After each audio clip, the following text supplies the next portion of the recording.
كتاب مكنون لا يمسه إلا المطهرون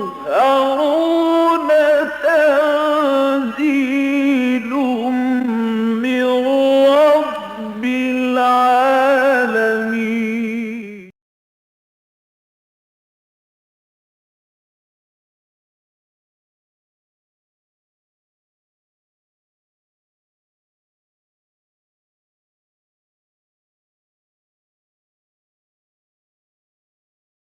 أعوذ بالله من الشيطان الرجيم. بسم الله الرحمن الرحيم. إن الذين يحادون الله ورسوله كبتوا كما كبت الذين من قبلهم وقد أنزلنا آيات بينات وللكافرين عذاب مهين. يوم يبعثهم الله جميعا فينبئهم بما عملوا أحصاه الله ونسوه والله على كل شيء شهيد. ألم تر أن الله يعلم ما في السماوات وما في الأرض؟ ما يكون من نجوى ثلاثة إلا هو رابعهم ولا خمسة إلا هو سادسهم ولا أدنى من ذلك ولا أكثر إلا هو معهم أينما كانوا ثم ينبئهم بما عملوا يوم القيامة إن الله بكل شيء عليم.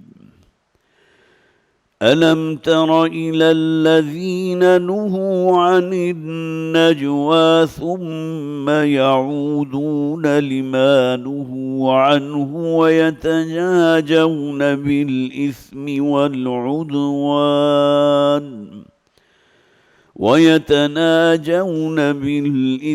والعدوان ومعصية الرسول وإذا جاءوك حيوك بما لم يحيك به الله ويقولون في أنفسهم لولا يعذبنا الله بما نقول حسبهم جهنم يصلونها فبئس المصير. يا أيها الذين آمنوا إذا تناجيتم فلا تتناجوا بالإثم والعدوان ومعصية الرسول وتناجوا بالبر والتقوى واتقوا الله الذي إليه تحشرون. صدق الله العظيم. رب اشرح لي صدري ويسر لي أمري واحلل عقدة من لساني يفقه قولي. اللهم ألهمنا رشدنا وأعذنا من شرور أنفسنا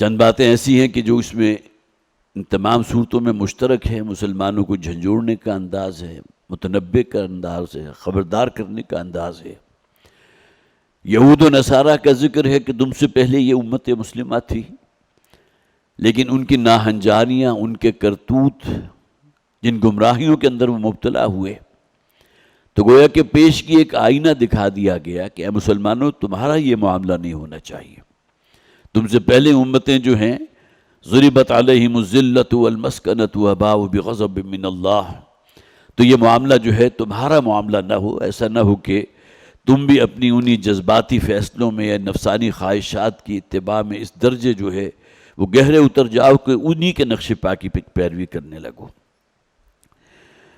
جو 4 آیات ہم نے پڑھی تھی اس کا خلاصہ جو ہے، چونکہ اب 2 ہفتے گزر چکے ہیں، تو حضرت خولہ بنت ثعلبہ رضی اللہ تعالی عنہ ایک انصاری صحابیہ ہیں. ان کا تعلق خزرج کے قبیلے سے تھا اور ان کے شوہر تھے اوس ابن صامت رضی اللہ تعالی عنہ، جو اوسی تھے. ان کا قبیلہ اوس تھا، اور اوس قبیلے کے جو سردار تھے عبادہ ابن صامت رضی اللہ تعالی عنہ، یہ ان کے بھائی ہیں حضرت اوس ابن صامت، جو شوہر ہیں حضرت خولہ بنت ثعلبہ کے. یہ مزاج کے ذرا تیز تھے، اور پھر یہ کہ عمر بھی ان کی کافی ہو چکی تھی اور جذبات میں آ جایا کرتے تھے. نبی اکرم صلی اللہ علیہ وسلم کا جب ورود مسعود ہوا ہے مدینہ میں، تو یہ دونوں شوہر اور بیوی دونوں ایمان لے آئے.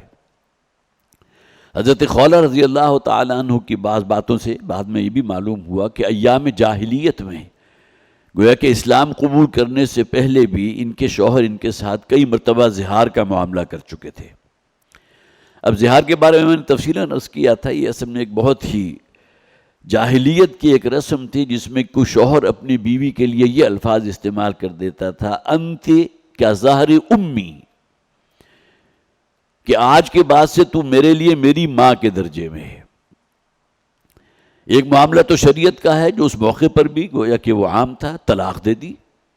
طلاق دینے کے بعد گویا کہ وہ عورت آزاد ہو گئی، وہ چاہے تو اپنے طور پر نکاح کر لے، وہ عدت کا پورا پیریڈ گزارنے کے بعد.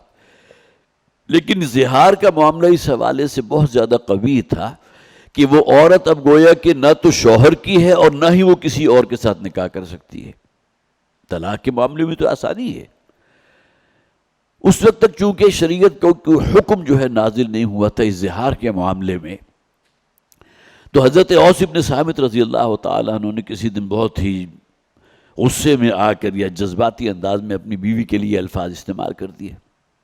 اب یہ ایمان لا چکی تھیں، انہیں معلوم تھا کہ یہ الفاظ کہنا گویا کہ ایک اتنا بڑا ایک جسے آپ کہیے وبال ہے کہ نہ میرا معاملہ متعلقہ میں ہوگا، میں تو معلق ہو کر رہ جاؤں گی.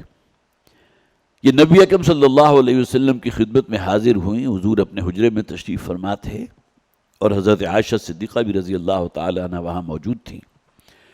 تو اس موقع پر آ کے انہوں نے اپنا پورا مقدمہ حضور کے سامنے پیش کیا کہ یہ معاملہ ہوا ہے، اس طرح میرے شوہر جو ہے مزاج کے بہت تیز ہیں، کوئی جذباتی بھی ہیں، کوئی اعصاب بھی ان کے جو ہے وہ جواب دے چکے ہیں، لہٰذا غصے میں آ کے انہوں نے یہ الفاظ میرے لیے استعمال کیے. اب بتائیے اللہ کا حکم کیا ہے؟ اس وقت تک چونکہ شریعت کا کوئی حکم نازل نہیں ہوا تھا، تو نبی اکرم صلی اللہ علیہ وسلم نے فرما دیا کہ تم تو اب اس کے لیے حرام ہو.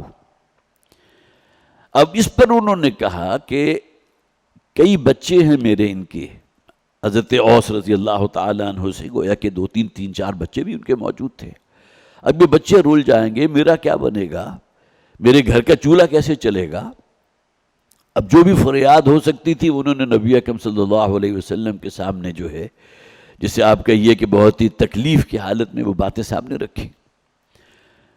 تو عین انہی لمحات میں حضرت عائشہ صدیقہ رضی اللہ تعالیٰ عنہ فرماتی ہیں کہ وہ جو باتیں کر رہی تھیں حضور سے حضرت خولہ بنت ثعلبہ رضی اللہ تعالی عنہ، وہ مجھے بھی پوری طرح سمجھ میں نہیں آ رہی تھی کہ کیا کہہ رہی ہیں. شاید ممکن ہے تھوڑا فاصلہ ہو، یا چونکہ یہ خاتون اپنے ایک خاص مسئلے کے معاملے میں حضور کے پاس تشریف لائی تھی، تو لہٰذا وہ خود تھوڑی سی الگ ہو گئی ہوں کہ ٹھیک ہے جو بات وہ کرنا چاہتی ہیں حضور سے کر لیں.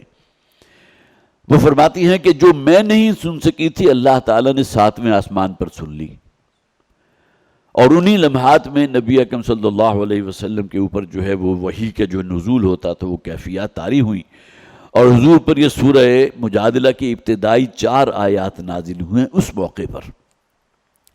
اور اس کے بعد جب حضور اس کیفیت سے باہر آئے اور نبی اکرم صلی اللہ علیہ وسلم نے حضرت خولہ بنت ثعلبہ رضی اللہ تعالی عنہ سے کہا کہ بلاؤ اپنے شوہر کو، اس لیے کہ اللہ کا حکم آ چکا۔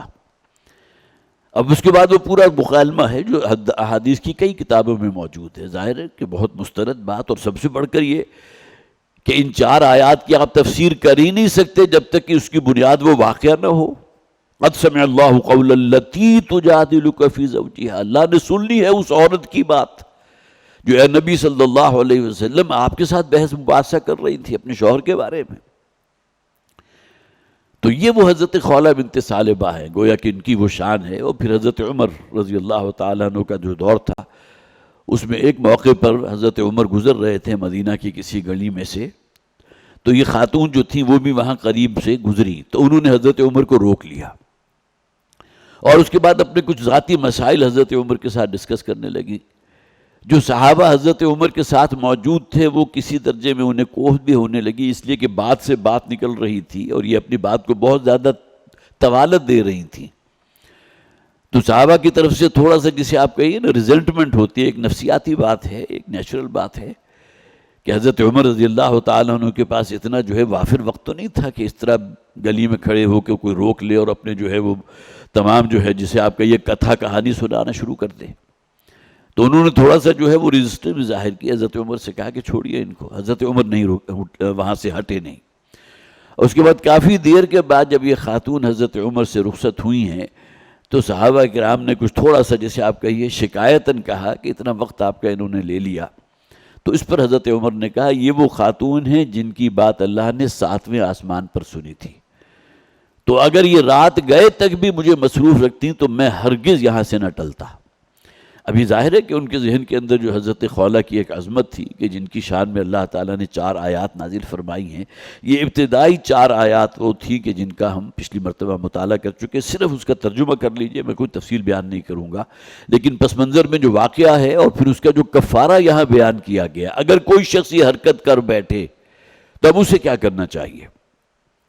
قد سمع اللہ قول التی تجادلک فی زوجہا، اللہ تعالیٰ نے سن لی ہے اس خاتون کی بات، اس عورت کی بات کہ جو اے نبی صلی اللہ علیہ وسلم آپ سے جھگڑ رہی تھی، آپ سے مجادلہ کر رہی تھی اپنے زوج کے بارے میں، اپنے شوہر کے بارے میں، وتشتکی الی اللہ، اور ساتھ ہی وہ اللہ سے بھی فریاد کر رہی تھی، پروردگار کو حکم نازل فرما دے اس معاملے میں۔ اب تک شریعت جو ہے اس اعتبار سے خالی ہے کہ زہار کے بارے میں تیری منشا کیا ہے، تیرا حکم کیا ہے، تیری قائم کی ہوئی حد کیا ہے، وہ اب تک جو ہے بیان نہیں ہوئی۔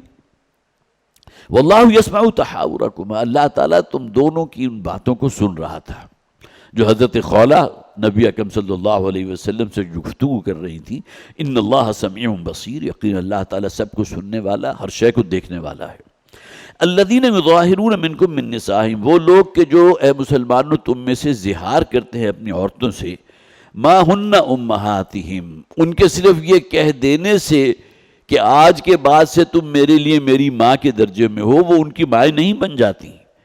ان امہاتہم الا اللائی ولدنہم، ان کی مائیں تو وہی ہیں جنہوں نے ان کو جنا ہے۔ وَإِنَّهُمْ لَيَقُولُونَ مُنْكَرًا مِنَ الْقَوْلِ وَزُورًا، اور یہ ایک انتہائی کریہ اور ناپسندیدہ بات ہے کہ جس کا ظہور ان سے ہوا، جو انہوں نے کہی کہ اپنی بیوی کے لیے جو ہے ماں کے الفاظ استعمال کر دیے۔ وَإِنَّ اللَّهَ لَعَفُوٌّ غَفُورٌ، اور جان لو کہ اللہ تعالیٰ معاف فرمانے والا بھی ہے اور مغفرت فرمانے والا بھی۔ وَالَّذِينَ يُظَاهِرُونَ مِن نِّسَائِهِمْ، اور وہ لوگ کہ جو تم میں سے زہار کرتے ہیں اپنی بیویوں کے ساتھ، گویا کہ جو یہ الفاظ استعمال کر لیتے ہیں، اس بارے میں چند باتیں میں نے نوٹ کی تھی، اس کا انشاءاللہ میں بعد میں ابھی ذکر کروں گا۔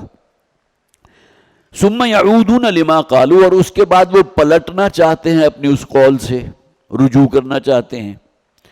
جس طرح طلاقوں میں 2 طلاقیں ہوتی ہیں جنہیں طلاق رجعی کہا جاتا ہے کہ آپ نے طلاق تو دے دی لیکن رجوع کر سکتے ہیں۔ ہاں، تیسری مرتبہ کی دی ہوئی طلاق جو ہے اسے رجوع ممکن نہیں، سوائے اس کے کہ وہ خاتون کسی اور مرد کے نکاح میں آئے اور وہاں بھی جسے آپ کہیے عام روٹین میں اس کو طلاق ہو، کوئی پلاننگ پہلے سے نہ ہو، یہ حلالہ والا تصور جو ہمارے ہاں قائم کر دیا گیا، اور اس کے لیے بہت سے انسٹیٹیوٹ جو بیان جو ہیں وہ موجود ہیں کہ جہاں ہم سے حلالے کروا لو، یہ کروا لو، اس سے زیادہ ملعون کام اور دنیا میں کوئی نہیں۔ نبی اکرم صلی اللہ علیہ وسلم نے اس کام کرنے والے اور کروانے والے ان دونوں پر لعنت فرمائی ہے۔ تو جو اسے رجوع کرنا چاہیں اپنے اس قول سے جو انہوں نے اپنی بیوی کے لیے استعمال کیا تھا، فَتَحْرِيرُ رَقَبَةٍ مِّن قَبْلِ أَن يَتَمَاسَّا، تو پھر کفارہ یہ ہوگا کہ ایک گردن کا آزاد کرا دینا، ایک غلام کا آزاد کرا دینا، اس سے پہلے کہ وہ اپنے اس تعلق زوجیت کو دوبارہ قائم کریں، ایک دوسرے کو مس کریں۔ ذَلِكُمْ تُوعَظُونَ بِهِ، یہ وہ بات ہے جو اب تمہیں بتا دی گئی ہے، وعظ و نصیحت کا حق ادا کر دیا گیا۔ واللہ بما تعملون خبیر، اللہ تعالیٰ جو کچھ تم کرتے ہو اس سے باخبر ہے۔ فمن لم یجد فصیام شہرین متتابعین من قبل ان یتماسا، جو شخص مقدرت نہ رکھتا ہو، روپیہ پیسہ اتنا نہ ہو، مال و دولت اتنا نہ ہو کہ کسی غلام کو آزاد کر دے، تو اس کے لیے پھر کیا لازم ہوگا؟ فصیام شہرین متتابعین، تو وہ 2 مہینے کے لگاتار روزے رکھے، لگاتار متتابعین۔ اور اس کے بارے میں فتویٰ کیا ہے کہ اگر 45 روزے ہونے کے بعد ایک روزہ بھی چھوڑ دیا تو اب دوبارہ سے شروع کریں گے، اس لیے کہ متتابع تو نہیں رہا۔ تواتر کے ساتھ جو شرط لگائی گئی ہے، ورنہ تو صرف کہا جا سکتا تھا نا 60 روزے رکھ لیں، 15 ایک مہینے میں رکھ لیں، 30 ایک مہینے میں رکھ لیں، پھر 15 ایک کر کے ٹوٹل 60 مکمل کر دیں۔ نہیں، متتابعین، یہ گویا کہ وہ سزا کی ایک سختی ہے۔ فمن لم یستطیع، اور جو اس کی بھی استطاعت نہ رکھتا ہو، کوئی غریب ہے، کوئی بوڑھا ہے، کوئی بیمار ہے، کوئی پیشنٹ ہے، اس کے لیے روزہ رکھنا فرض کیجئے کہ فزیشین نے، معالج ہی نے جو ہے وہ منع کر دیا ہے، جو اس کی استطاعت نہ رکھے، فَإِطْعَامُ 60 مسکینہ، تو پھر اس پر لازم ہوگا 60 مسکینوں کو کھانا کھلانا۔ اور یہاں یہ بات طے ہے کہ 60 مسکینوں کا 2 وقت کا کھانا جو ہے صبح اور شام کا، اس کو لیے دینا لازم ہے۔ ذالک لتؤمنوا باللہ ورسولہ، اور یہ سب کچھ جو ہو رہا ہے، اللہ تعالیٰ نے جو کفارہ بیان کیا ہے، کس لیے؟ کیا کہ تمہارا ایمان محکم ہو اللہ پر۔ ایمان کا تقاضا بھی یہ ہے کہ تم یہ عمل کر گزرو۔ اگر تمہاری زبان سے وہ الفاظ اپنی بیوی کے لیے نکل گئے ہیں کہ تم میرے لیے میری ماں کے درجے میں ہو، تو اب تم پر اس کا کفارہ جو ہے وہ لازم ہے۔ ذالک لتؤمنوا باللہ ورسولہ، تاکہ تم فرما برداری اختیار کرو اللہ کی اور اللہ کے رسول کی۔ وتلک حدود اللہ، اور یہاں الفاظ نوٹ کیجئے، اللہ کی قائم کردہ حدود میں سے ایک حد ہے۔ اور حدود اللہ کے جو الفاظ جس شان کے ساتھ استعمال ہوتے ہیں، جو شخص بھی اللہ کی حدود کو پامال کرے گا اس کا تو پھر ٹھکانہ جہنم ہے، اور ممکن ہے اس دنیا میں نقص سزا اس کو مل جائے، اسی دنیا میں ذلت اور رسوائی اس کا مقدر بن جائے۔ حدود اللہ کو پامال کرنا، وَمَن يَتَعَدَّ حُدُودَ اللَّهِ فَقَدْ ظَلَمَ نَفْسَهُ، اس سے بڑھ کر ظلم کیا ہوگا اپنی جان پر کہ کوئی شخص اللہ کی قائم کردہ حدود کو پامال کرے۔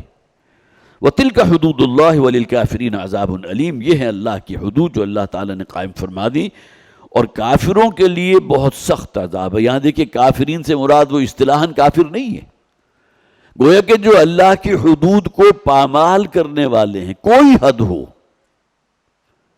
اگر اس حدود میں سے اللہ کی قائم کردہ حدود میں سے ایک حد کو بھی پاؤں تلے روندا، اب گویا کہ یہ بالکل مساوی ہے یہ عمل کسی شخص کے کافر ہونے کے۔ یہاں وہ اصطلاحی کافر کو ذرا اپنے ذہن میں نہ رکھیے، اس لیے کہ سیاق و سباق ہے نا۔ اللہ نے ایک حد قائم فرما دی، زہار کی حد، اس کا کفارہ جو ہے بڑی تفصیل کے ساتھ بیان کر دیا گیا۔ اس کے باوجود بھی اگر کوئی شخص کفر کر رہا ہے، گویا کہ اس حد کو تسلیم نہیں کر رہا، صرف فوکس کیجئے صرف اس ایک حد کو جس کا ذکر یہاں ہو رہا ہے، اس کے لیے دردناک عذاب ہے۔ اب آئیے یہ زہار کے حوالے سے چند باتیں جو پچھلی مرتبہ بیان ہونے سے رہ گئی تھی۔ سب سے پہلی بات تو یہ کہ زہار کا معاملہ الفاظ پر مشتمل ہے، اپنی زبان سے یہ الفاظ کہے۔ اب یہاں اختلاف پیدا ہوتا ہے، اگر کوئی شخص کہے کہ تم میرے لیے میری بہن کی مانند ہو، میری بیٹی کی مانند ہو، یا محرمات میں سے کوئی نام لے لے، تو آیا اس پر بھی کفارے کا اطلاق ہوگا؟ اب یہاں آ کر اختلاف پیدا ہو گیا، لیکن عمومی رائے یہ ہے کہ یہاں چونکہ اللہ تعالیٰ نے ان الفاظ کو خاص کیا ہے ماں کی نسبت سے، لہٰذا ماں کی نسبت سے اگر وہ بات کہی جائے گی تو کفارہ ہوگا، ورنہ گویا کہ اس نے ایک بہت بڑا گناہ تو کما لیا لیکن وہ اس زد میں نہیں آئے گا، حدود اللہ میں۔ دوسری بات یہ کہ یہ الفاظ کسی شخص نے غصے میں کہے ہیں، جذبات میں کہے ہیں یا ہنسی مذاق میں کہے ہیں، دونوں صورت میں کفارہ لازم ہوگا۔ جس طرح یہ مفتہ بھی قول ہے کہ کوئی شخص کسی کو طلاق دیتا ہے، خواہ وہ سنجیدگی کے ساتھ دے، غصے میں دے، جذبات میں آ کر دے، خواہ مذاق میں کہہ دے، لیکن دونوں صورتوں میں طلاق واجب ہو جائے گی۔ یہی معاملہ جو ہے زہار کا بھی ہے، خواہ ہنسی مذاق میں ہو، خواہ غصے کی حالت میں ہو، یہ گویا کہ اب وہ جرم اس سے سرزد ہو گیا کہ جس کا کفارہ ادا کرنا ہے۔ پھر یہ کہ فرض کیجئے ایک کسی شخص نے جس کی 2 یا 3 بیویاں تھیں، ایک ہی نشست میں یہ کہہ دیا کہ تم سب یا تم دونوں یا تم تینوں جو ہے میرے لیے آئندہ سے میری ماں کی پیٹھ کی مانند ہو، میری ماں کے درجے میں ہو۔ تو اب اس کے اوپر کیا فتویٰ ہوگا؟ اس کے بارے میں ایک رائے تو یہ ہے کہ جن جن سے اس نے کہا ہے ہر ایک کے بدلے اسے کفارہ ادا کرنا ہوگا۔ اگر 2 بیویاں تھی 2 غلام کو آزاد کرے، 60 میں ایک دفعہ اور پھر 60 اور مرتبہ رکھے۔ اس کے اندر اختلاف موجود ہے۔ اسی طرح ایک ہی نشست میں دی گئی یہ زہار کے الفاظ، تو آیا ایک مرتبہ کا اطلاق ہوگا کہ یا کئی مرتبہ کا اطلاق ہو جائے گا؟ 2 دفعہ اس نے ریپیٹ کر دیا، 3 دفعہ کر دیا، اس کے بارے میں اختلاف موجود ہے۔ اسی طرح شوہر نے زہار کیا لیکن بیوی جو رجوع کرنے پر تیار نہیں، فرض کیجئے کہ وہ اتنا ظالم ہے اور وہ اس سے بالکل تنگ آئی ہوئی ہے اس کی بیوی، اور اس شخص نے، یہ شوہر نے جو ہے وہ زہار کا معاملہ کر دیا اس کے ساتھ کہ آئندہ سے تو میری ماں کے درجے میں ہو۔ تو اب یہاں ہمارا دین حق دیتا ہے اس بیوی کو کہ وہ چاہے تو اس سے انکار کر دے، اگر وہ لوٹانا چاہے، اگر وہ کہے کہ ٹھیک ہے میں غلام آزاد کرتا ہوں لیکن یہ کہ میں تمہیں اپنی مناکحت میں رکھنا چاہتا ہوں، یہاں بھی ایک درجے میں اختلاف موجود ہے، لیکن بہرحال اکثریت کی رائے یہ ہے کہ اس صورت میں جبکہ شوہر اس کے ساتھ زہار کر چکا ہو اور شوہر اس زہار کو لوٹانا چاہتا ہو، واپس پلٹانا چاہتا ہو، دوبارہ اسے اپنی مناکحت میں لینا چاہتا ہو، تو اس صورت میں بیوی کو اختیار ہے کہ چاہے تو وہ انکار کر دے اور اللہ سے لا کر خلا لے لے۔ اسے گویا کہ ایک جسے آپ کہیے کہ ڈھال اور شیلٹر حاصل ہو گیا، جو اس سے پہلے ہی بہت تنگ تھی۔ اور اسی طرح زہار کا اختلاف صرف مرد کو ہے، عورت مرد کے لیے یہ نہیں کہہ سکتی کہ آئندہ سے تم میرے باپ کے درجے میں ہو یا میرے بھائی کے درجے میں ہو۔ جس طرح طلاق کا اختیار مرد کے پاس ہے نا، عورت تو طلاق نہیں دے سکتی۔ ہاں ٹھیک ہے، اگر وہ بالکل ہی تنگ پڑ چکی ہے تو عدالت سے جا کر اس کے لیے جو ہے خلا حاصل کر لے۔ اس کے بعد طریقہ کار جو ہے قرآن حکیم میں بڑی تفصیل کے ساتھ بیان کر دیا گیا، سورہ بقرہ میں بھی ہے اور بھی مختلف مقامات پر طلاق کا ذکر موجود ہے۔ پھر یہ کہ جو کفارہ ہے جس میں ترتیب کو ذہن میں رکھیے، سب سے ٹاپ پر کیا ہے؟ تحریر رقبہ۔ اسی پرائرٹی میں یہ رہے گا۔ اگر کوئی شخص صاحب استطاعت ہے تو گویا کہ یہ سب سے پہلی جو ہے وہ ترجیح جو اس کو رکھا گیا یہاں، وہی اس پر لاگو ہوگی۔ روپے پیسے والا تو ہے لیکن ہے بخیل، لہذا بھی سمجھے کہ میں صرف 60 مسکینوں کو کھانا کھلا دوں تو شاید معاملہ بن جائے گا، نہیں۔ یہاں اگر وہ مال و دولت والا ہے اور استطاعت ہے، وہ غلام کو آزاد کر سکتا ہے تو اس کے لیے لازم ہوگا کہ غلام کو آزاد کرے۔ حضرت اوس بن صامت رضی اللہ تعالیٰ عنہ کا معاملہ بھی یہ ہوا تھا، جب وہ کفارہ کی وہ آیات نازل ہو گئیں اور حضور نے حضرت خولہ کے شوہر کو حضرت اوس کو طلب فرمایا اور کہا کہ ابھی اللہ تعالیٰ نے حکم نازل فرما دیا لہذا تم غلام کو آزاد کرو۔ اس پر حضرت خولہ کرنے لگی ان کے پاس تو کچھ ہے ہی نہیں، بڑی مشکل سے ہمارا گزر بسر ہو رہا ہے، بڑی مشکل سے ہمارے گھر کی جو ہے وہ چکی چل رہی ہے، ان کے پاس کہاں سے اتنا روپیہ پیسہ آ گیا کہ کس غلام کو خرید کر آزاد کر دیں، یا کوئی ہمارے پاس غلام ہو تو ہم اس کو آزاد کریں، تو غلام ہے ہی نہیں، کیسے آزاد کریں؟ اس پر پھر حضور نے فرمایا کہ پھر ٹھیک ہے 60 روزے رکھے۔ اس پر حضرت خولہ نے فرمایا کہ یہ تو بہت ہی نحیف و نزار ہیں، بوڑھے ہو چکے ہیں، بہت ضعیف ہیں، لاغر ہیں، کمزور ہیں، یہ پے در پہ 60 روزے، یہ تو رمضان کے روزے رکھنا ان کے لیے شاید مشکل ہوتا ہوگا، تو یہ کفارے میں 60 روزے کیسے رکھ سکیں گے؟ تو نبی اکرم صلی اللہ علیہ وسلم نے پھر تیسری شق کا اطلاق کیا، گویا کہ پہلی 2 جب ساقط ہو گئیں اس کے بعد تیسری کی باری آئی۔ کہ ٹھیک ہے اگر یہ بھی نہیں ہو سکتا تو پھر 60 مسکینوں کو 2 وقت کا کھانا کھلائے۔ اس پر حضرت خولہ رضی اللہ تعالی عنہ نے جو ہے معذوری ظاہر کی کہ اتنا تو ہمارے پاس نہیں ہے کہ ہم 60 مسکینوں کو کھانے کا بندوبست کر سکیں۔ تو نبی اکرم صلی اللہ علیہ وسلم نے پھر ایک درمیانی شکل نکالی، اور وہ ایک وسق کہلاتا ہے، جو تقریباً میرے خیال 2 یا 2.5 من کھجوروں کے ہم وزن ہوتا ہے۔ تو اس میں سے حضور نے کہا کہ نصف جو ہے وہ میری طرف سے ہے، اور نصف جو ہے وہ اس کو جو ہے تم لے کر اس کو جو ہے وہ صدقہ کر دو، تو یہ جو ہے گویا کہ اس کے مساوی ہو جائے گا۔ تو یہ خاص معاملہ حضرت اوس بن صامت رضی اللہ تعالیٰ عنہ کا اس حوالے سے تھا، لیکن ادروائز جو ترتیب ہے وہ اسی طرح رہے گی۔ اسی طرح نوٹ کیجئے کہ ہمارے دین میں جو کفارہ ہے وہ اصل میں عبادت کی ایک شکل ہے نا، کہ آپ سے ایک جرم سرزد ہو گیا، اللہ کی حدود میں سے ایک حد آپ نے پامال کر دی۔ ایک تو معاملہ ہے ایک صدق دل سے توبہ، وہ تو معاملہ آپ کا بندے کا اللہ کے ساتھ ہے، لیکن اس دنیا میں بھی تو اس کے اوپر کوئی نہ کوئی سزا لازم ہونی چاہیے نا۔ کسی نے چوری کیا تو اس کا ہاتھ کٹنا چاہیے، کسی نے کوئی اور جرم کیا ہے تو تعزیر اس کے اوپر لازم ہے، رجم کیا جائے گا اگر وہ شادی شدہ ہے اور اس نے زنا کیا ہے، تو یہ حدود جو ہے اس کا اطلاق تو ہوگا۔ لیکن یہ کہ اصلاً یہ چیزیں عبادات کی نوعیت کی، یہاں بھی دیکھیے کفارے میں مالی عبادات کو بھی رکھا گیا اور بدنی عبادت کو بھی رکھا گیا۔ مالی عبادات میں سے 2 ہیں، کسی غلام کو آزاد کرنے دینا، اس میں روپیہ پیسہ صرف ہوتا ہے، ورنہ آپ عام حالات میں اس اپنے غلام کو جو ہے اس کے عوض بہت سی رقم حاصل کر سکتے ہیں، لیکن آپ نے اس کو آزاد کر دیا، ایک اچھی خاصی معقول رقم آپ کے ہاتھ سے گئی نا، ایک غلام کی گردن آپ نے آزاد کی۔ اسی طرح 60 مسکینوں کو کھانا کھلانا، یہ بھی مالی عبادات میں سے ہے، آپ کا روپیہ پیسہ لگا ہے۔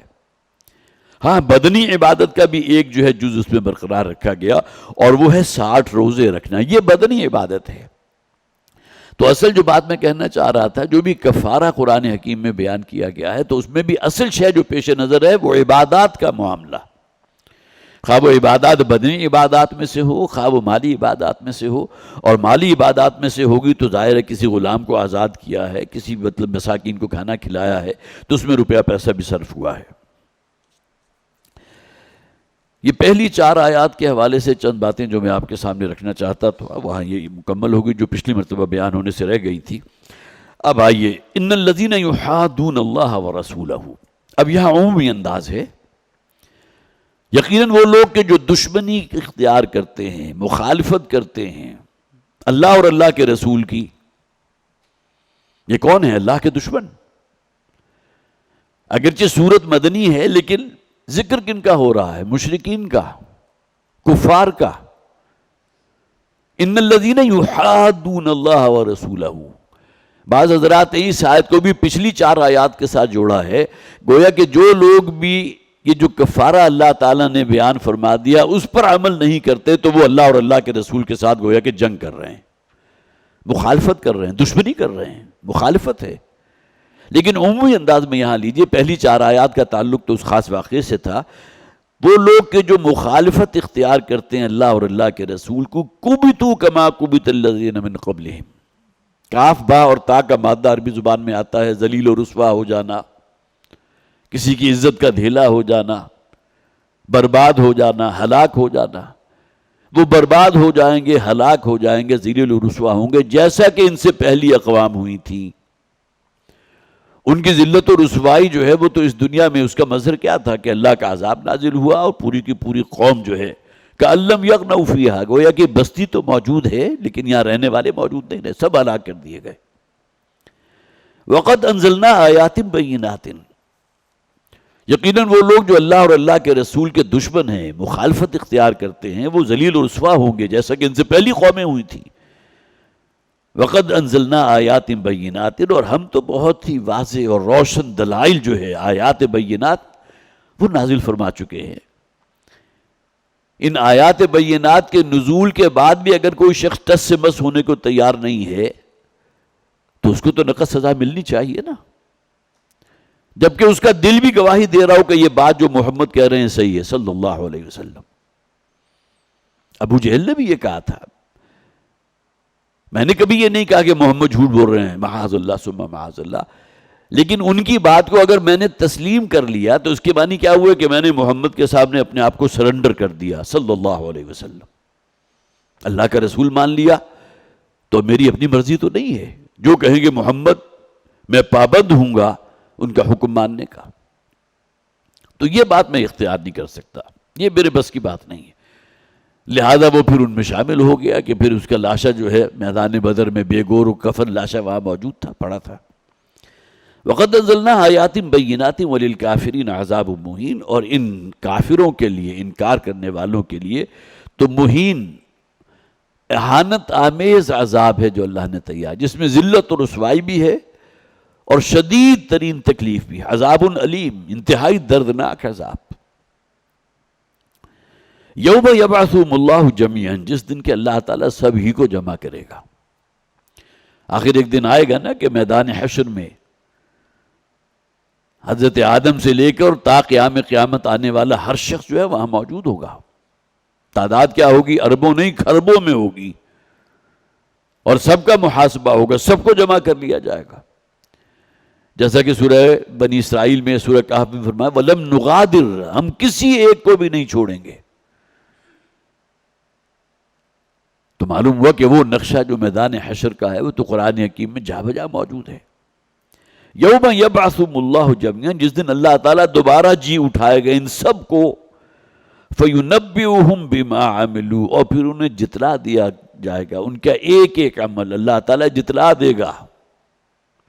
وَوَجَدُوا مَا عَمِلُوا حَاضِرًا، جیسے کہ فرمایا گیا نا جو کچھ بھی انہوں نے کیا ہوگا، ہر عمل جو ہے اس میدان حشر میں اعمال نامہ جب نصب کیا جائے گا تو اس میں لکھا ہوا موجود ہوگا. اور اللہ تعالیٰ تیرا رب اس دن کسی پر ظلم نہیں کرے گا. وہ تو العدل ہے، سراپا عدل و انصاف ہے. کیسے ممکن ہے کہ وہ اپنے نیکوکاروں کو، متقین کو، فرما برداروں کو ریوارڈ نہ دے، انہیں بھول جائے، جنہوں نے اس دنیا میں رہتے ہوئے اس کے لیے کیسی کیسی تعذیب اور کیسی کیسی پرسیکیوشن کو نہیں جھیلا؟ کیسے ممکن ہے؟ اور اپنے باغیوں اور سرکشوں کو وہ سزا نہ دے، یہ تو اس کو عدل و انصاف کا تقاضا ہے. تو یوم یبعثہم اللہ جمیعا، جس دن اللہ تعالیٰ سب کو جمع کر دے گا. فیونبئہم بما عملوا، اور پھر جتلا دیا جائے گا، جتلا دے گا اللہ تعالیٰ ان کے کیے ہوئے تمام کام. احصاہ اللہ ونسوہ، جہاں الفاظ جو ہیں مزید گہرے ہو گئے. اللہ نے تو ان کا احصاء کر رکھا ہے. اگر اعمال کی طرف اس کو منسوب کریں گے تو ان کا ایک ایک عمل لکھا ہوا موجود. حضرت لقمان اگرچہ نبی اور رسول نہیں تھے، لیکن انہوں نے اپنے بیٹے کے جو واضح نصیحت کی تھی، کیا الفاظ تھے؟ یا بنی انہا ان تک مثقال حبۃ من خردل، رائی کے دانے کے ہم وزن بھی اگر تمہارا کوئی عمل جو تم نے اس دھرتی پر کیا ہے، خواہ وہ کسی گہرے غار کے پیٹ میں اتر کر اس کی تہ میں جا کر اس عمل کا ارتکاب کیا ہو، خواہ کسی پہاڑ کی چوٹی پر کیا ہو، او فی السماوات یأتی بہ اللہ، اللہ تعالیٰ اس عمل کو لا حاضر کرے گا، موجود ہوگا. سورہ زلزال ہم پڑھتے ہیں، بہت سے حضرات کو یاد بھی ہوگی. آخری دو آیات کیا ہیں؟ وَمَنْ يَعْمَلْ مِثْقَالَ ذَرَّةٍ خَيْرًا يَرَهُ. اعمال دو طرح کے ہو سکتے ہیں، یا خیر ہوگا یا شر ہوگا، یا نیک عمل ہوگا یا بد عمل ہوگا. تو جو شخص بھی ذرے کے ہم وزن بھی کوئی خیر کماتا ہے، خیر کا عمل کا ذرے کے ہم وزن، اس دن دیکھ لے گا اس عمل کو، وہ اعمال نامے میں لکھا ہوا موجود ہے. وَوَجَدُوا مَا عَمِلُوا حَاضِرًا، جو کیا ہوگا وہاں موجود پائیں گے. وَمَنْ يَعْمَلْ مِثْقَالَ ذَرَّةٍ شَرًّا يَرَهُ، اور جس شخص نے کوئی عمل کیا، خواہ وہ ذرے کے ہم وزن ہو لیکن شر ہے، بد عمل ہے، گناہ ہے، وہ بھی اس دن اس کو دیکھ لے گا. تو یہاں ان سب کو سمیٹ دیا گیا. احصاہ اللہ ونسوہ، اللہ نے وہ تمام اعمال جو ہیں وہ گن گن کر، ایک ایک کی کیٹیگری بنا کر پوری ترتیب کے ساتھ، یہ گناہ کبیرہ ہے، یہ گناہ صغیرہ ہے، اور اس کے درمیان کتنے سینکڑوں شیڈز ہیں، ایک ایک عمل وہاں موجود. احصاہ اللہ ونسوہ، اور یہ لوگ بھولے ہوئے ہیں. کتنے ہی ایسی باتیں ہوتی ہیں ہمارے ان سے صادر ہوئے ایسے اعمال جو ہمیں یاد ہی نہیں رہتے. ان میں برے اعمال بھی ہوتے ہیں، اچھے اعمال بھی ہوتے ہیں، لیکن اللہ تعالیٰ کے ہاں جو ہے ایسا نہیں ہوگا کہ کوئی بات اسے بھول جائے، یا کرامن کاتبین کی شکل میں جو اللہ تعالیٰ نے جو چوکیدار جو یہاں ہمارے اوپر مسلط کر دیے ہیں، بٹھائے ہوئے ہیں، ان سے کہیں کوئی ذہول ہو جائے، انہیں نسیان لاحق ہو جائے، وہ کوئی بھول جائیں، وہ کسی اور کام میں مصروف سے، اور میں نے کوئی عمل کیا انہیں یاد ہی نہیں رہا لکھنا، ایسی بات نہیں ہے۔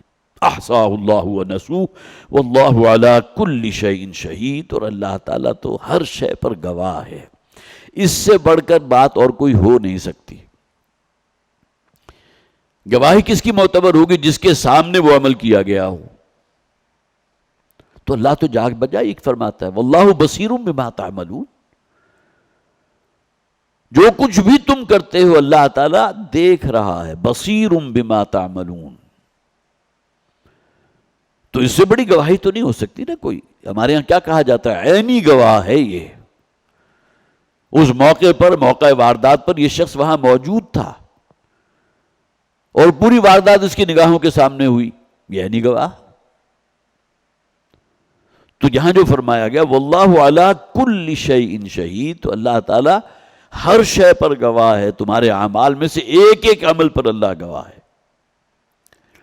یہ ہے اصل میں وہ ایمان بالآخرت کے اندر وہ ایک زور جو آپ کو قرآن حکیم میں، مکی صورتوں میں تو مدنی صورت ہے، گویا کہ جسے آپ کہیے کہ اس کے رگ و پے میں سرایت کیے ہوئے جو بات آپ کو نظر آتی ہے وہ اللہ کی صفت علم ہے۔ آگے بھی اسی کا ذکر آ رہا ہے، الم تر ان اللہ یعلم ما فی السماوات و ما فی الارض۔ یہ دیکھیے مکی صورت کا انداز ہے، کیا تمہیں یقین نہیں اس بات کا کہ اللہ کے علم میں ہے جو شے اس زمین و آسمان میں ہوتی ہے؟ الا یعلم من خلق وہو اللطیف الخبیر، کیا وہی بے خبر ہوگا جس نے تخلیق فرمائی ہے، جس نے اس کائنات کی تخلیق فرمائی ہے؟ کیا اس کائنات سے وہی بے خبر ہے؟ اس کے علم میں نہیں یہاں کیا کچھ ہو رہا ہے۔ اللہ کو اگر اللہ مانا ہے تو اس کا علم جو ہے اس کو تم اپنی حواس کی گرفت میں لا ہی نہیں سکتے۔ اس وقت بھی زمین پر تقریباً 8 ارب انسان موجود ہیں، اور کتنے لوگ ہیں جو کام کر رہے ہیں، کوئی نیک کام کر رہا ہے، کوئی بد کام کر رہا ہے، کوئی سیاہکاری میں مبتلا ہے، کوئی خیرات و صدقات جو ہے اس کے اندر جو ہے پوری طرح جو ہے اپنے آپ کو لگائے ہوئے ہے۔ ہمارا ایمان ہے کہ اللہ کے علم میں ہے سب کچھ، خواہ وہ کروڑوں اربوں کی تعداد میں ہوں۔ تو اللہ تعالیٰ کے علم کو اپنے علم کے پیمانوں پر ہم ناپ ہی نہیں سکتے۔ یعلم ما فی السماوات و ما فی الارض ویعلم ما تسرون و ما تعلنون واللہ علیم بذات الصدور۔ سورۃ تغابن کے اندر یہ 3 ڈائمنشن بیان کی گئیں۔ اس کائنات میں جو کچھ، جہاں کچھ، جو کچھ ہو رہا ہے وہ اللہ کے علم میں ہے۔ یعلم ما فی السماوات و ما، پوری کائنات آ گئی۔ اور اس بات کو بھی ذہن میں رکھیے کہ اس پوری کائنات میں ہماری زمین جو ہے ریت کے ایک ذرے سے زیادہ نہیں ہے۔ وَيَعْلَمُ مَا تُسِرُّونَ وَمَا تُعْلِنُونَ۔ اب آ جائیے، فوکس کیجئے ایک فرد کے اوپر۔ جو کچھ تم کر رہے ہو اللہ اعلان کر رہے ہو یا لوگوں کی نگاہ سے چھپ کر رہے ہو، اللہ کے علم میں ہے۔ یعلم ما تسرون وما تعلنون، اللہ اعلان اور مخفی طور پر۔ اور اس سے بھی آگے بڑھ کر تیسری اور آخری ڈائمنشن کیا ہے؟ جو تمہارے دلوں کے اندر خیالات ہیں، جو نظریات ہیں، جو عقائد ہیں، جو وسوسے ہیں، اللہ تو ان کو بھی جانتا ہے، جو خواہشات ہیں، جو تمنائیں ہیں۔ وَهُوَ عَلِيمٌ بِذَاتِ الصُّدُورِ، جو کچھ تمہارے سینوں میں پنہاں ہیں۔ کتنے ہی راز ہوتے ہیں جو انسان اسی سینے کے اندر دفن لے کر اللہ کے حضور حاضر ہو جاتا ہے، کتنے ہی راز ایسے۔ اور جن لوگوں کے پاس بلیک منی ہوتی ہے تو ان کی اپنی اولاد کو، اپنی فیملی کو پتہ نہیں ہوتا کہ اس شخص نے، میرے باپ نے پیسے کہاں کہاں کن کن بینکوں میں رکھے ہوئے ہیں۔ وہ راز ہی رہ جاتے ہیں اور وہ اپنے رب کے حضور جو عدالت کے کٹہرے میں کھڑے کر دیے جاتے ہیں۔ اور یہ سوئٹزرلینڈ کے جو بینکس ہیں ان کا تو سب سے بڑا ریونیو جو ہے نا، وہ ہے ہی وہ بلیک منی جو ان بینکس کے اندر جمع ہے، اور جمع کرانے والے مر کھپ گئے، نہ ان کی اولاد کو پتا تھا، نہ ان کی فیملی میں کسی کے علم میں تھا۔ اربوں خربوں جمائے باہر. اس سے زیادہ ایزی منی کا تصور تو نہیں کر سکتے نا. کسی شخص نے ڈپازٹ کیا اور اس کے بعد مر گیا اور اس کو کلیم کرنے والا بھی کوئی موجود نہیں، اس لیے کہ وہ بلیک منی تھی، کالے کرتوت تھے، کالے اعمال تھے، اس کے ذریعے پیسہ کمایا گیا تھا. کہاں گیا؟ لیکن انسان جو ہے بصری میں خیش جو ہے سمجھتا یہ ہے کہ یہ مال جو ہے اسے شاید ہمیشہ کی زندگی، اب اس کے لیے موت نہیں ہے، موت دوسروں کے لیے ہے، میرے لیے نہیں ہے، جس نے کھتے بھر کر رکھے ہوئے ہیں. تو الم تر ان اللہ یعلم ما فی السماوات و ما فی الارض، کیا تم نے دیکھا نہیں؟ دیکھیں الم تر کے الفاظ اگرچہ ترجمہ کیا تم نے دیکھا نہیں، لیکن عموماً جو ترجمانی کی جاتی ہے، کیا تمہیں معلوم نہیں؟ کیا تمہارا مشاہدہ نہیں؟ کیا تمہیں علم نہیں ہے؟ کیا تمہیں یقین نہیں ہے اس بات پر کہ ان اللہ یعلم ما فی السماوات و ما فی الارض؟ جس کو اللہ مانتے ہو اس کو تو اس کائنات کی ہر شے کا علم ہے نا. اسے تو تمہارے ارادوں کا، تمہارے وساوس کا، تمہاری جو وشفل تھنکنگ ہر شے کا اس کو علم ہے. ما یکون من نجوا ثلاثۃ الا هو رابعهم، یہ بھی جسے آپ کہیے کہ بات کو مزید جو ہے محکم کرنے کے لیے، نہیں ہوتے تین افراد. یہاں نجوا کی اصطلاح آگے اس کے بارے میں عرض کرتا ہوں. نجوا کہتے کسے ہیں؟ تین افراد جو نجوا کر رہے ہوں مگر یہ کہ الا ہوا رابعهم، مگر یہ کہ چوتھا وہاں وہ موجود ہے بطور گواہ، اس کے علم ہے. ایسا نہیں اللہ تعالیٰ کے ساتویں آسمان پر عرش ہے اور اس کے اوپر متمکن ہے، اسے کچھ معلوم ہی نہیں کہ اس دنیا میں کیا ہو رہا ہے، کیا پلاننگز ہو رہی ہیں، کیا سازشیں ہو رہی ہیں، کس طرح جو ہے وہ کالا مال جمع کیا جا رہا ہے، بلیک منی جو ہے اس کے ڈھیر لگائے جا رہے ہیں، کیا خرید و فروخت ہو رہی ہے جو آج کل ہمارے ہاں ہو رہی ہے، کیا اسے معلوم نہیں ہے؟ تو تین افراد بیٹھ کر جہاں کہیں نجوا کر رہے ہوتے ہیں، چوتھا وہ ہوتا ہے وہاں موجود. وَلَا خَمْسَةٍ إِلَّا هُوَ سَادِسُهُمْ، اور اگر پانچ افراد کوئی باہم کانا پھوسی کر رہے ہیں، خسر پھسر کر رہے ہیں، زیر لب جو ہے اپنا پیغام دوسرے تک پہنچا رہے ہیں، سازشیں کر رہے ہیں، اگر پانچ ہیں إِلَّا هُوَ سَادِسُهُمْ، مگر یہ کہ چھٹا وہ موجود ہوتا ہے وہاں. اصل بات تو ایمان کی ہے نا. جب یقین ہوئی اس بات پر کہ ہم جو کچھ کر رہے ہیں اللہ اس پر گواہ ہے، دیکھ اللہ موجود ہے. نحن اقرب الیہ من حبل الورید، ہم تو ہر انسان سے اس کی رگے جاں سے بھی زیادہ قریب ہوتے ہیں. ہم کہیں ساتویں آسمان میں محصور نہیں ہیں معاذ اللہ. وَهُوَ مَعَكُمْ أَيْنَمَا كُنْتُمْ، جہاں کہیں بھی تم موجود ہو وہ اللہ وہاں موجود ہے. تو یہاں نجوا کی جو اب اگلی کئی آیات ہیں کہ یہ جہاں نجوا کو باقاعدہ ایکسپلین بھی کیا گیا اور اس کی جو شناعت ہے اس کی طرف بھی توجہ دلائی گئی. نجوا کہتے ہیں کسی دوسرے شخص سے کان میں کوئی بات کہنا، جس کے لیے ہمارے ہاں اصطلاح ہے سرگوشی کرنا، خسر پھسر کرنا، کوئی راز و نیاز کی بات ایک دوسرے تک پہنچانا. نجوا جو ہے برا بھی ہو سکتا ہے، انہی آیات میں ثابت ہو جائے گا، اور نجوا اچھا بھی ہو سکتا ہے. آپ کسی کے کان میں کوئی بات کہہ کے اسے کسی خیر کی طرح متوجہ کر رہے ہیں، کہنے کو تو یہ بھی سرگوشی ہے، لیکن یہ کہ اس میں آپ کی نیت کیا ہے؟ برا ارادہ نہیں ہے. نہ کسی کی غیبت آپ نے کی ہے، نہ کسی کی چغلی کھائی ہے، نہ کوئی سازش کی ہے، نہ مسلمانوں کے خلاف جو ہے دوسرے کو کوئی اکسایا ہے، بھڑکایا ہے. تو نجوا تین اعتبار سے ہو سکتا ہے. ایک بدنیتی پر مشتمل جس کا یہاں ذکر کیا جا رہا ہے، انما النجوا من الشیطان، آگے آ جائے گا. یہ نجوا اپنی اصل حقیقت کی بنیاد پر اگر بدنیتی پر ہے تو شیطانی عمل ہے. ایک سوال یہ بھی پیدا ہوتا ہے، یہاں تین کا ذکر کیا، پھر پانچ کا ذکر کیا، تین ہے تو چوتھا اللہ، پانچ ہے تو چھٹا اللہ. اسی پر آپ اطلاق کر سکتے ہیں اگر 10 ہیں تو 11واں اللہ موجود ہے، اگر 100 ہیں تو ایک اللہ کی ذات وہاں بھی موجود ہے. یہ صرف بات سمجھانے کے لیے ہے. لیکن یہ کہ بعض حضرات نے یہ بھی کہا کہ یہ منافقین جو ہوتے تھے وہ 3 اور 5 کے گروہ میں ہوا کرتے تھے، اور نبی اکرم صلی اللہ علیہ وسلم کی محفل میں مجلس میں بیٹھے ہوتے تھے، وہ اسی گروہ کی شکل میں ہوتے تھے. 3 افراد کا ایک جتھا ہے، گروہ ہے، 5 کا ایک جتھا ذرا بڑا ہو گیا. اور نبی اکرم صلی اللہ علیہ وسلم کی مجلس میں بیٹھ کر جو ہے مسلمانوں کے ایک دوسرے کے خلاف جو ہے کچھ وہ جسے آپ کہیے خسر پھسر بھی ہو رہی ہے، کچھ سازشیں بھی ہو رہی ہیں. ایک سازش تو وہ ہوتی ہے جو بالکل جسے آپ کہیے کہ سٹک ٹو ایجنڈا ہوتی ہے، اس کے لیے تو باقاعدہ کہیں اہتمام سے جمع ہوں گے نا. جیسا کہ نبی اکرم صلی اللہ علیہ وسلم کے خلاف ان کی بہت سی سازشیں جو بعد میں بے نقاب بھی ہوئی. لیکن ایک ان کا عمومی طرز عمل ہے کہ حضور کی محفل یا آپ کے مجلس میں بیٹھ کے چونکہ منافقین تھے اور ایک دوسرے سے بالکل قریب ہوتے تھے تو لہٰذا وہ خسر پھسر ہو رہی ہے، بدنیتی ہے. کسی دوسرے مسلمان کا کوئی عیب بیان کر دیا، آنکھوں میں اشارہ کر دیا.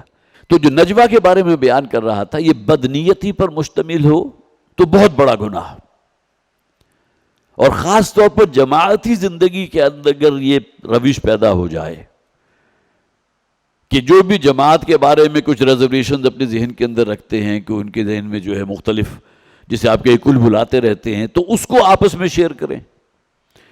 بجائے یہ کہ کوئی بات اگر آپ کے ذہن میں آئی ہے تو آپ جا کر جو آپ سے اوپر شخص ہے اس سے جا کر ڈسکس کریں. اگر وہاں تسلی نہیں ہوئی تو اس سے اوپر کی ایک جو پیڑھی ہے، اوپر کا کیڈر ہے، اس سے جا کر بات کریں. بالکل نچلی سطح کے اوپر جیسے آپ کہیے کہ لوگوں کے اندر سراسیمگی پیدا کرنا، لوگوں کے اندر غلط فہمیاں پیدا کرنا، یہ جماعتی زندگی کے لیے تو سم قاتل ہے. لہٰذا یہاں جو انداز اختیار کیا گیا ہے، اور نبی اکرم صلی اللہ علیہ وسلم میں سیرت میں بہت سے واقعات ہیں کہ جہاں حضور کسی مجلس میں بیٹھے ہیں، یہی منافقین چند افراد، آپ نے کسی کو منافق کہہ کے وہاں سے نہیں نکالا، لیکن آپ نے ان کو الگ کر دیا. تم فلاں جگہ بیٹھ جاؤ، تم ادھر چلے جاؤ. یا آپس میں بیٹھے ہوئے جو خسر پھسر کر رہے ہو. اور واقعہ یہ کہ یہ طرز عمل انتہائی تکلیف دہ ہوتا ہے. جو بولنے والا ہے اس کی توجہ منطف ہو گئی. اب وہ گویا کہ جو بھی اس کے ذہن میں خیالات ہیں وہ منتشر ہو گئے کہ دو افراد آپس میں خسر پھسر کر رہے ہیں اور پھر ایک مسکرا رہا ہے، کسی دوسرے کو دیکھ رہا ہے. تو اس حوالے سے بھی جسے آپ کہیے کہ انتہائی منفی طرز عمل. اور پھر یہ کہ وہ جو جراثیم اور وائرس آپ نے دوسرے تک پہنچائے ہیں، پھیلائے ہیں، اس کے جو انتہائی مضر اثرات ہوں گے وہ اپنی جگہ. لیکن نجوہ نیک نیتی کے ساتھ بھی ہو سکتا ہے. جیسا کہ میں نے عرض کیا، کسی کو آپ نے سرگوشی کرنا ہے نا. آپ نہیں چاہتے کہ تمام لوگوں کے سامنے کسی کو توجہ دلائیں اس کے کسی غلط عمل کی، لیکن یہ کہ آپ اس کے کان میں اگر کوئی بات کہہ دیتے ہیں یا دو تین افراد ہیں، آپ ان کے سامنے ان کے طرز عمل کو بہت ہی ناصحانہ انداز میں ان کے سامنے بیان کرتے ہیں، تو کہنے کے تو یہ نجوہ ہے، لیکن اس کے اندر ایک مثبت پہلو موجود ہے. یہ خیر کے لیے ہے. اصلاً نجوہ جو ہے جو یہاں بیان کیا گیا وہ شیطانی عمل ہے. وہ بدنیتی کے اوپر جو ہے اس کی بنیاد ہے. لوگوں کے اندر جو ہے انتشار پیدا کرنا، اختلاف پیدا کرنا. تو ما یکون من نجوہ ثلاثۃ الا هو رابع. اس کے علاوہ ایک نجوہ اور بھی ہوتا ہے کہ آپ نے کسی شخص سے کوئی بات کہی سرگوشی کے انداز میں.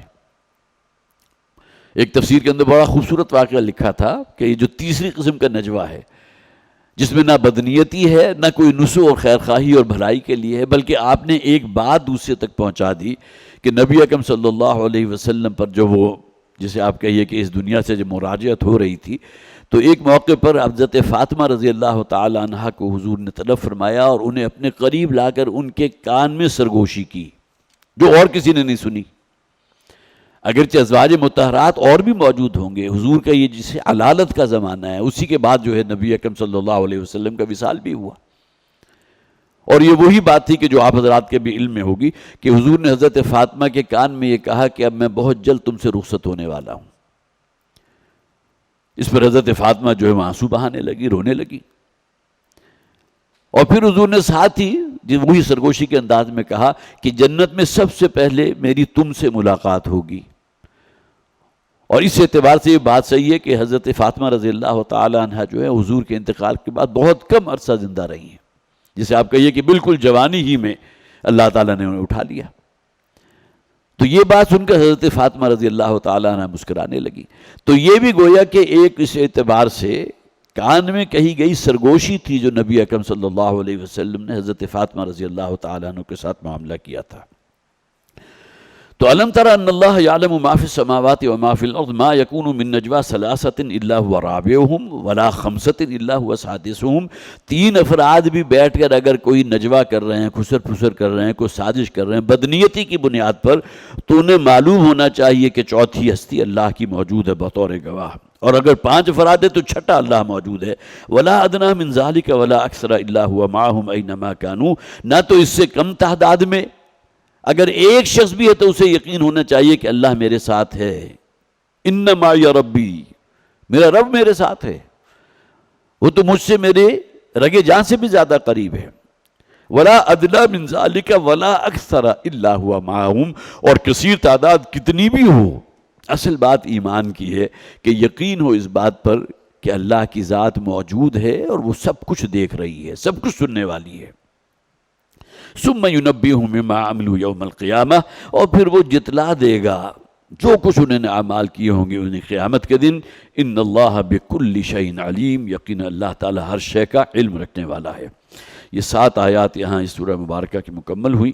اس کے بعد انشاءاللہ اگلا حصہ جو ہے اس سورت کا اگلی مرتبہ اس کا مطالعہ کریں گے. بارک اللہ لی ولکم فی القرآن العظیم ونفعنی وإیاکم بالآیات والذکر الحکیم.